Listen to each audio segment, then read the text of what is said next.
தமிழ்நாடு அதிகமாக நகரமயமாகி வருவதால் கூடுதல் நிதி தேவை இருப்பதை நிதிக்குழுவிடம் ஆதாரத்துடன் கூறியுள்ளதாக மாநில திட்டக்குழு துணைத் தலைவர் ஜெயரஞ்சன் தெரிவித்துள்ளார். அவருடன் நமது செய்தியாளர் அபினேஷ் நடத்திய பிரத்யேக கலந்துரையாடலை தற்போது பார்க்கலாம்.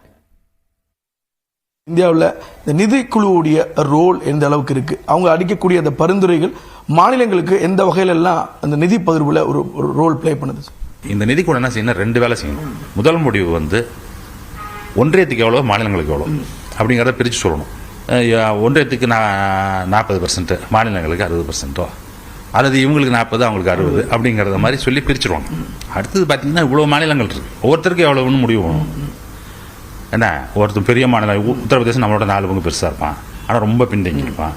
நம்மளோட சின்ன மாநிலங்கள் இருக்குது, ரைட்டா, வளர்ந்துருப்பான். அப்போ நம்ம எங்கே நிற்கிறோம் அப்படின்னு பார்த்துட்டு அது என்ன செய்வாங்கன்னா இவங்களுக்கு எல்லாருக்கும் வெவ்வேறு காரணங்களுடைய அடிப்படையில் அந்த பகிர்வை கொடுப்பாங்க. அதுமாதிரி கொடுக்கும்பொழுது என்ன ஆச்சு அப்படின்னு கேட்டிங்கனாக்கா, நமக்கு அப்போல்லாம் 7 விழுக்காடு நமக்கு வந்துட்டு இருந்துச்சு. பகிர்ந்தளிக்கும் நிதி இருக்குல்ல, 7. இப்போ 40% மாநிலங்கள் அப்படின்னு சொன்னால் அந்த 40ல் 7% யாருக்கு வரும்? தமிழ்நாட்டுக்கு.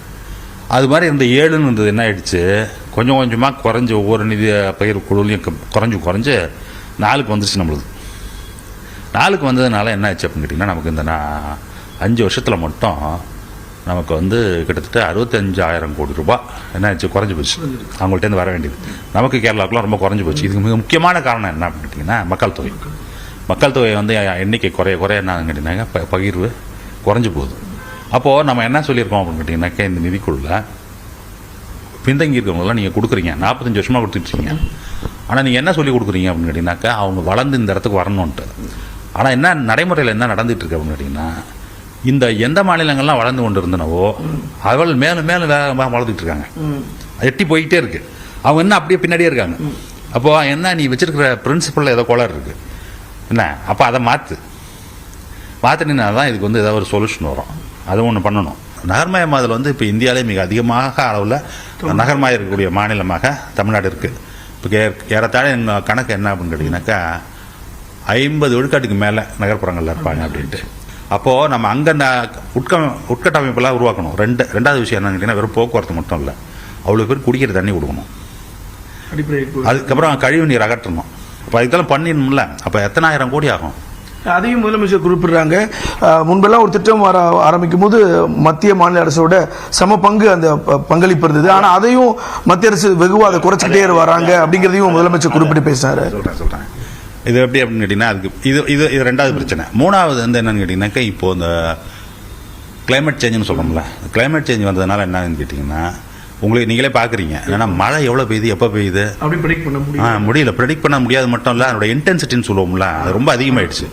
ஒரு வருஷத்தில் பெய்கிற மழை ஒரு வாரத்தில் பெய்யும் போது என்ன, வெள்ளம் அப்படிங்கிறது ரொம்ப சர்வசாதாரணமாக இருக்குது. வெள்ளம் தான் வருதுன்னு பார்த்தீங்கன்னா, திடீர்னு பார்த்தீங்கன்னா 4 வருஷத்துக்கு தொடர்ந்து வறட்சி வருது.